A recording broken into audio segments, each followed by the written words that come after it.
Un cordiale saluto gentili amici e amiche alla visione all'ascolto per quanto riguarda l'informazione su Friuli TV con le ultimissime del pomeriggio. Un uomo di 30 anni è stato soccorso dal personale medico-infermieristico per le ferite che ha riportato a seguito di un infortunio sul lavoro accaduto negli spazi di un'attività produttiva a Fiume Veneto. Per causa in corso di accertamento è rimasto incastrato sotto un muletto.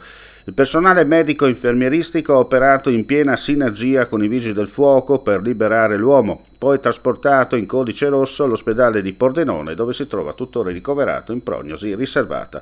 Le sue condizioni, come detto, sono critiche.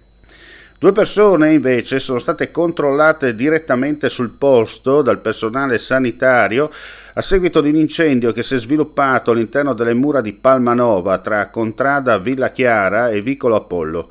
Per causa del vaglio delle forze dell'ordine e dei vigili del fuoco si è sviluppato un rogo in prossimità di un cantiere che si sarebbe esteso poi ad altre abitazioni. Gli infermieri della Sores hanno inviato l'equipaggio proveniente dal vicino ospedale di Almico, che hanno successivamente controllato le 2 persone sul posto per sospetta intossicazione. Per entrambe non è stata necessaria l'ospedalizzazione.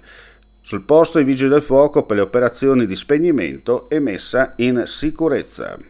Trasporti e infrastrutture, Gorizia sarà più accessibile. Le dichiarazioni dell'assessore regionale Cristina Amirante. Un incontro molto positivo con il Comune di Gorizia, oggi parlando ovviamente del grande evento della Capitale della Cultura Go 2025 e di tutte le opere infrastrutturali che sono in capo al Comune, in capo all'EDR e in parte anche seguite dalla Regione, soprattutto per quanto riguarda l'accessibilità e i trasporti.